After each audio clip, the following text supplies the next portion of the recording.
Bom, sem muita enrolação, não vamos estender muito o vídeo, a live, né? Vamos fazer do jeito que tem que ser feito logo. Pra quem não sabe, acabou o jogo. Acho que deve ter acabado faz uns 10, 15 minutos. Vasco 0, Independente Del Valle 4, né? Foi uma das maiores goleadas que o Vasco já levou na Sul-Americana. Contra um adversário que tecnicamente até não é ruim, não chega a ser um adversário ruim, mas aquém, né? Um adversário que tem a folha salarial muito abaixo do Vasco, tecnicamente ele não ficaria entre o top 10 no Brasil. Então, levando isso em consideração, a gente pode falar que talvez seja um dos maiores vergonhas que o Vasco já passou em um campeonato sul-americano, em um campeonato na América Latina, né? E, cara, tem muita coisa pra. Assim, ao mesmo tempo que tem muita coisa pra falar, tem pouca coisa também pra falar, né? Porque se a gente parar pra pensar, os erros que o Vasco cometeu ao longo do jogo, afobação, toda vez a segunda bola, ou quando vem o cruzamento do lado direito ou do lado esquerdo, você sempre tem um jogador que recebe bola nas costas, você sempre tem um zagueiro que tá pulando, saltando a linha, você tem sempre um jogador que desmarca da marcação,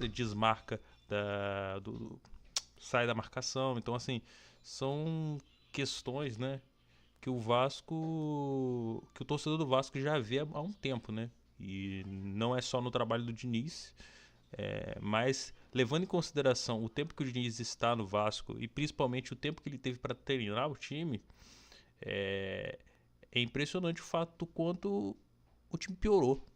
O time piorou. É aquela máxima, né? O time ruim não pode ficar sem jogar, né? Esquece como é que joga.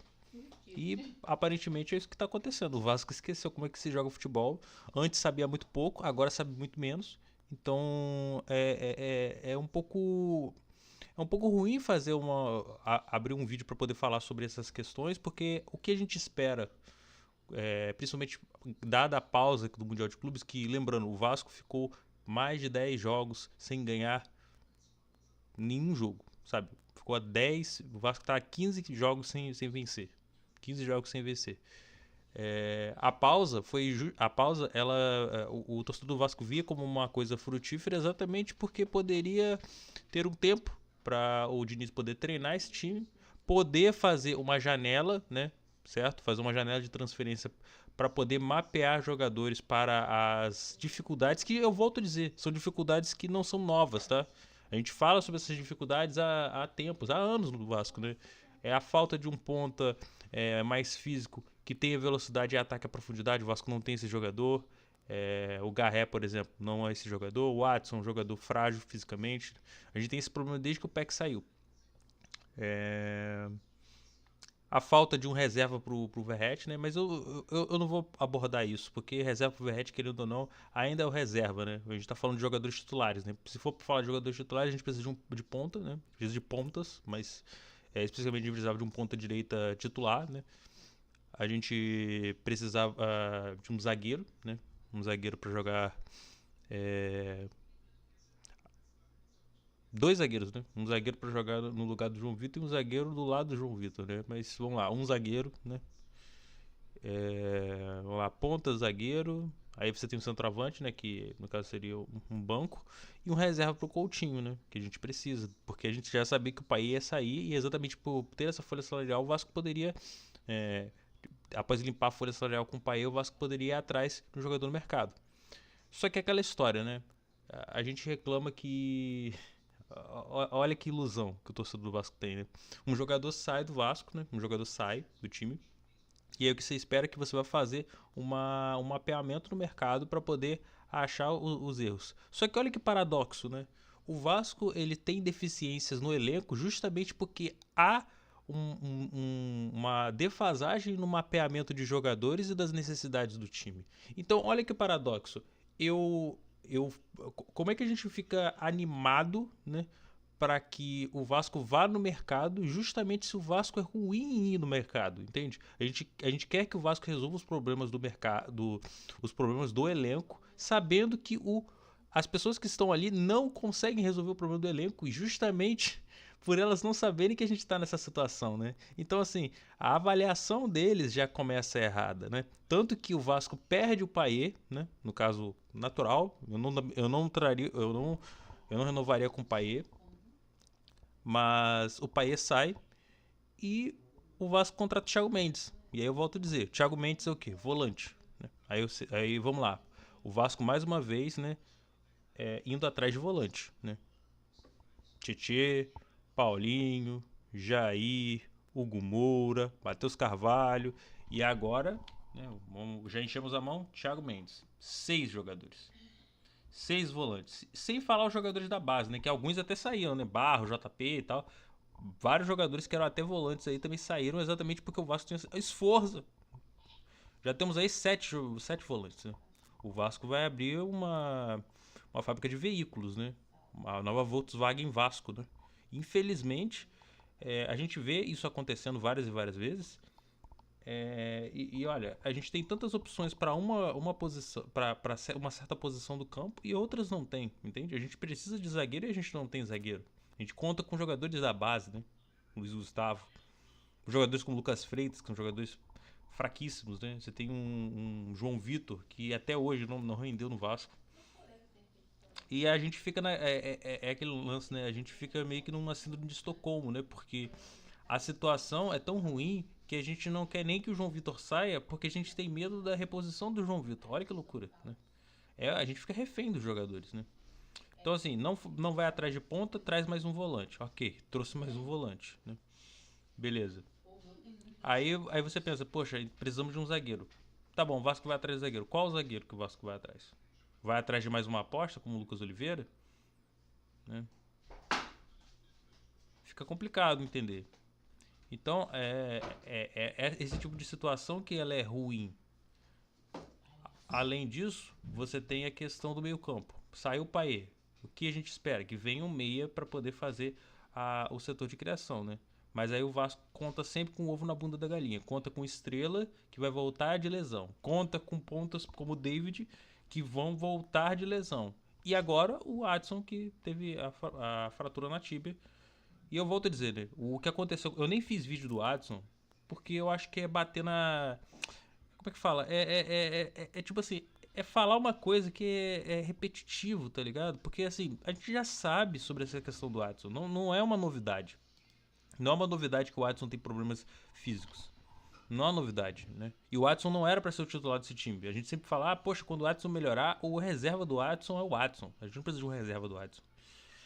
E agora a situação é que a gente precisa de jogadores, não só para ponta, a gente precisa de meias também, que o Vasco não foi atrás. Gastou dinheiro no Thiago Mendes, que é um jogador que está há mais de 6 meses sem jogar, né?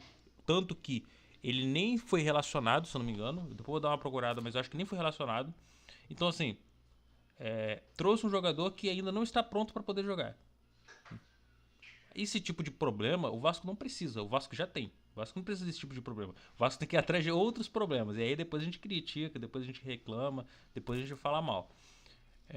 Então, assim, há muita coisa errada no mapeamento do mercado, que a gente sempre fala, erros do Diniz, erros do trabalho do Diniz, erro hoje especificamente. É porque hoje, falar do jogo de hoje é meio complicado, né? Porque assim, você tem a expulsão do Piton, mas você tem um jogo que o Vasco ele começa normal. Começa até tendo algumas opções, algumas escapadas, né? Algumas tramas com o GB, com o Verratti, e que após a expulsão o Diniz vai lá e comete. Eu não diria. Eu não vou dizer que foi um erro, né? Ele quis colocar um lateral, mas ele tira o GB para colocar o Vitor Luiz e deixa o Verratti em campo. O GB é um jogador de muito mais mobilidade, e se fosse para tirar um jogador, eu tiraria o Verratti, não tiraria o GB.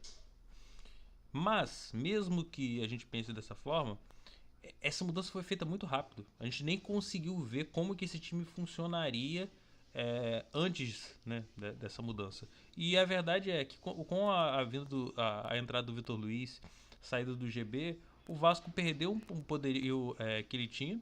Ele perdeu um jogador que poderia disputar a bola no segundo pau. perdeu esse escape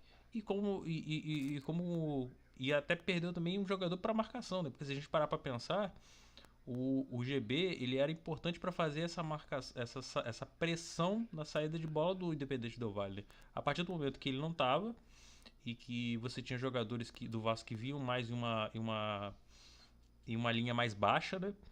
O Del Valle começou a ganhar os duelos fisicamente, começou a fazer as transições ofensivas com um pouquinho mais de qualidade. E, bom, bola no chão, os caras jogando, se eu não me engano, na altitude. O natural é o que? Eles vão começar a alvejar a gente. E aí termina o primeiro tempo em 1-0. Aliás, eu volto a dizer, né? É um placar comum tomar perder do Del Valle lá. E no segundo tempo acontece aquele apagão completo, né? Acontece aquele apagão completo. E aí eu volto a falar, beleza, vamos falar mal do Diniz, vamos falar mal de não sei quem, de não sei o que lá. Mas a gente tem que falar do mapeamento do mercado. A gente tem que falar da, da ineficiência de certos jogadores, da displicência do Piton.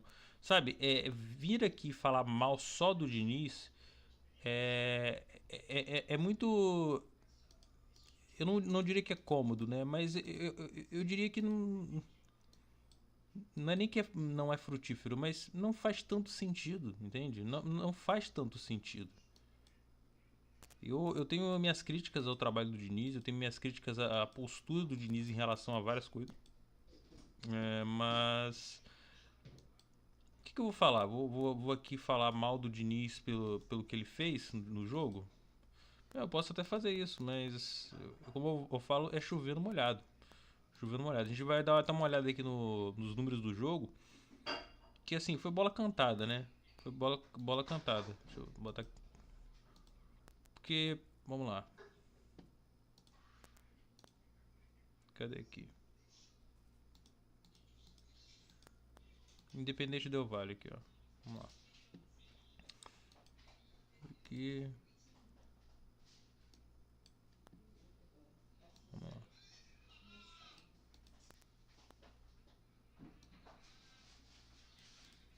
Aqui, ó. Com menos o Vasco é goleado pelo Independente Del Valle e fica perto do adeus. Não é adeus, né? Já foi eliminado, né? A gente não precisamos ter esse preciosismo, né? Aí você vê aqui as estatísticas do jogo, né? Como eu disse, o jogo ele fica muito tem uma fica muito difícil de analisar o jogo após a falta do Piton. Mais uma vez, uma falta displicente, ridícula do Piton, completamente temerária. Olha a quantidade de finalizações do Del Valle, né? É por isso que eu falo, né? Os números eles são assustadores, mas eles estão relacionados muito à expulsão, né? Então são 31 finalizações do Del Valle, 11 no gol. É um volume alto, tá? Só deixando claro. 11 finalizações no gol é um número muito alto. Você tende a ter uma bola na trave. Eu geralmente considero como 12 finalizações quando tem uma bola na trave. Das 5 finalizações que o Vasco teve, 2 foram para fora. Então, assim, analisar os números é até um pouco, assim, é um pouco cruel, porque vai ser, claro, um amasso, né? Você vê, faltas cometidas aqui, cartão amarelo. Você vê aqui a quantidade de passes, vê como o Independente Del Valle teve mais a posse de bola, exatamente porque aqui 70% de posse de bola. É natural que o time com expulsão eles ficassem assim. O que me assusta realmente, levando assim em consideração, é como o Vasco abriu a porteira, né? Tomou um gol aos 45 minutos, os 45, 46 minutos, e após isso, já voltando do intervalo, 48 minutos, mal tinha começado o jogo, já tomou 2-0. Deu 5, 6 minutos, 3-0. Esse sono do Vasco no finalzinho do primeiro tempo e começo do segundo tempo já vem acontecendo há quanto tempo? Quanto tempo que a gente não fala sobre essa situação? Dessa displicência, dessa falta, desse desligamento que o time tem. Né? Quanto tempo a gente fala da displicência do Piton, do João Vitor, jogadores como eles que geralmente nesses jogos eles acabam tendendo para baixo. Né? Então, assim, é bizarro a gente ter que falar a mesma coisa nos jogos do Vasco. A gente sempre tem que abordar as mesmas questões, como se o Vasco fosse todos os dias a gente estivesse vivendo uma cena de... Sabe quando você vê um episódio de uma série, tipo que tem um loop temporal, tipo Dia da Marmota, tipo, sei lá, o episódio do Supernatural lá, que o Jim fica morrendo várias e várias vezes. Isso é o Vasco. Você tá numa eterna terça-feira. Você tá todo dia vendo acontecer a mesma coisa, a mesma coisa. Ah, inclusive o episódio do Supernatural se passa justamente numa terça-feira, né? Então temos esse lance ainda, né? Então parece que o torcedor do Vasco ele tá vivendo o mesmo dia há anos, né? Então é isso que eu tenho pra falar. Não tem muito mais a acrescentar. O jogo fala por si só. Um abraço pra vocês. Não vai ter análise tática, né? Acho que assim, fazer uma análise tática desse jogo. Primeiro que seria desgastante, porque eu teria que rever o jogo. Um jogo cansativo de assistir. E segundo que, poxa, fazer uma análise de um jogo que foi 4-0, 30 finalizações, 11 no gol, sendo uma expulsão aos 15 minutos do primeiro tempo, sabe? Há outras formas de. Como é que eu posso dizer, né? Há outras formas de você fazer uma leitura desse jogo sem precisar entrar nas questões táticas. E não é nenhum problema, né? No canal a gente faz vídeos às vezes falando sobre questões táticas, né? Mas. Desculpa, hoje não dá, galera.